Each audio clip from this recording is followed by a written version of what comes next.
May the words of my mouth and the meditations of all our hearts be always acceptable to you, O Lord, our strength and our Redeemer. Please. As they went up the mountain that day, I imagine it was a day much like any other. The air crisp and clear, the sun shining down amidst clouds. For the time being, the crowds that had been incessantly following Jesus had dissipated. And nothing about any of this would have given Peter and John and James any reason to expect what was to happen. On the mountain that day, they saw something words can only play at capturing, I think. They saw Jesus transfigured in front of them. His clothes became a dazzling white. As one commentator explains it, in this moment, the author of the gospel is saying to us, no, you don't understand. It's whiter than white. More dazzling than dazzling, like nothing you've seen. On the mountain that day, they were dazzled by the vision they saw. On the mountain that day, they heard God proclaim, "This is my Son, my chosen, listen to him." On the mountain that day, they were able to recognize they were in the presence of the Holy of Holies. On the mountain that day, they glimpsed the truth they'd felt for so long. We're all probably familiar with the phrase mountaintop experience, and while I couldn't find any definitive explanation of its origins, I have no doubt it's linked to the tradition of moments like this one. Holy moments on mountaintops, moments like what happened with Moses when he received the Ten Commandments. The mountain is, of course, sites of countless personal epiphanies and encounters with the divine. Yet, at the end of the day, not every climb to the top of the mountain leads to a mountaintop experience. Sometimes it's just another hike, just another moment, which made me start to wonder, what's the difference? What's the difference between just another vista and an encounter with the divine? At the very least, the top of the mountain is already a place which reminds us of just how big the world is. The top of the mountain is a place from which we can literally see further. The top of the mountain is a place without the same distractions as our daily lives. And so being on the mountaintop is more likely, perhaps, to snap us to attention because it's so far out of our everyday experience. And maybe in the case of Peter and John and James, having witnessed Jesus calm a great storm and having experienced the miraculous feeding of 5,000, having been with Jesus as he healed people, having listened to him teach, perhaps that put them in a position to truly experience the fullness of that moment in a new way. Perhaps their time with Jesus had been training them to see what was in front of them, to see the world in such a way that Jesus' truth was revealed. With Jesus, they were being invited all along to see beyond and beneath, of course. And so what could have just been another climb became an encounter with the divine, because of all the experiences they'd already had. Everything came together to create a singular, perfect moment in which the truth of Jesus' identity was revealed, even if just for an instant. But then something I think really interesting happened.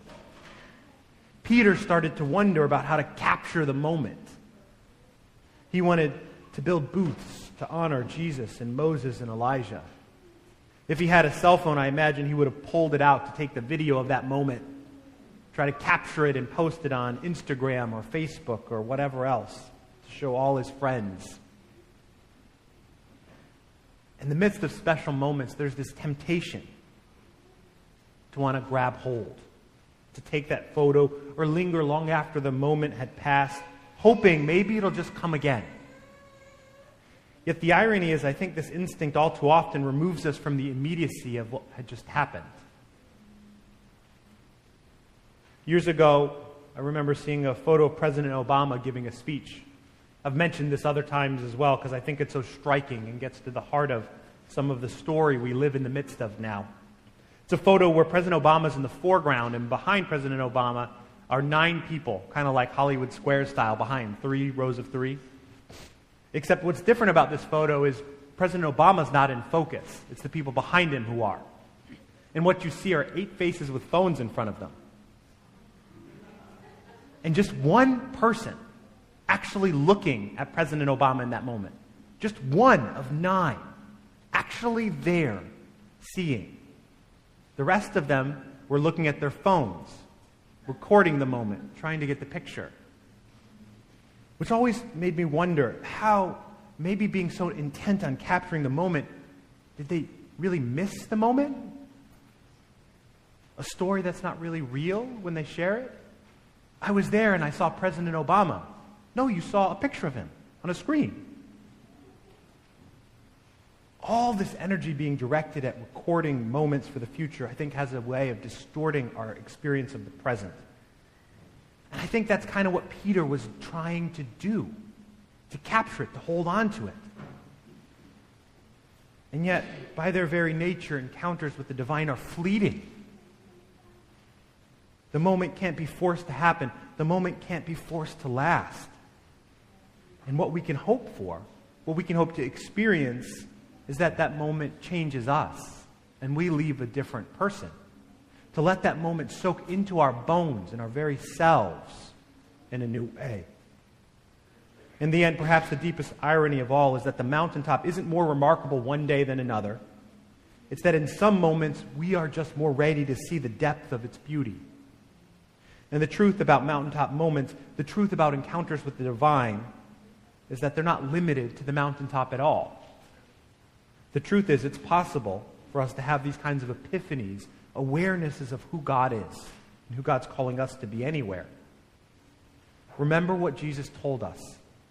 We encounter him every time we welcome the stranger and every time we help one of the least. How do we prepare ourselves to see those moments with Jesus dazzling in front of us, and the stranger, and the needy, and one another?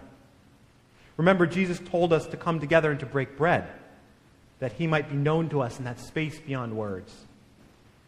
The mountaintop might be a place where we're more likely to experience the divine because there aren't as many distractions. But make no mistake, that doesn't mean the divine can only be experienced there. Perhaps the greatest lesson this story has to offer, and the mountaintop experience has to teach, is that God can be found anywhere if we're paying attention. Mary Oliver, in her poem The Moths, wrote, "If you notice anything, you notice more and more. If you notice anything, you notice more and more." The mountaintop moment didn't change the essence of who Jesus was at all. It allowed Peter and John and James to see the truth that already existed, allowed them to notice more. In that moment, they saw clearly who Jesus was and had always been. And while Jesus looked different, what changed wasn't Jesus, it was them. The story from the Gospel of Luke is then a reminder to us of who Jesus is too. The Son of God, the light of the world. But more than that, it's a reminder to be open to those moments in which God's light is being revealed to us. That's moments in which we're being invited to see God at work in the world, breaking in. It's a reminder to keep awake for those mountaintop moments in the midst of the everyday, for they are there. And so my prayer for us this week is that as we try to walk this way of love we've been invited into, God will bless us with eyes to see his love manifest in the world, that we might catch a glimpse of God's light, that we might notice something. For if we notice anything, we too will notice more and more. In God's name, amen.